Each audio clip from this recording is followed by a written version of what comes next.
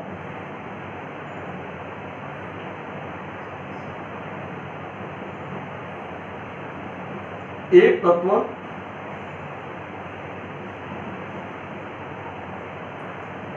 दूसरे तत्व में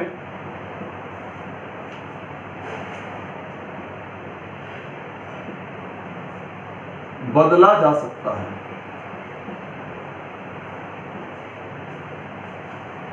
नाभिकीय क्रियाओं के द्वारा एक तत्व को दूसरे तत्व में बदला जा सकता है। मैं अभी आपको उदाहरण दे रहा था नाभिकीय विखंडन का। जैसे यूरेनियम का नाभिक होता है, यूरेनियम के नाभिक के ऊपर जब तीव्र गति के न्यूट्रॉनों की टक्कर कराई जाती है तो यूरेनियम का नाभिक आपका जीनॉन में, स्ट्रोंशियम में, बेरियम में, क्रिप्टॉन में, कई प्रकार के छोटे अन्य नाभिकों में वियोजित हो जाता है। तो नाभिकीय क्रियाओं के द्वारा जो है हम एक तत्व से दूसरे तत्व को उत्पन्न कर सकते हैं। इसके बाद में बेटा अगला पॉइंट आता है कि आपके परमाणु का जो द्रव्यमान होता है, परमाणु द्रव्यमान को हम ऊर्जा में परिवर्तित कर सकते हैं। द्रव्यमान को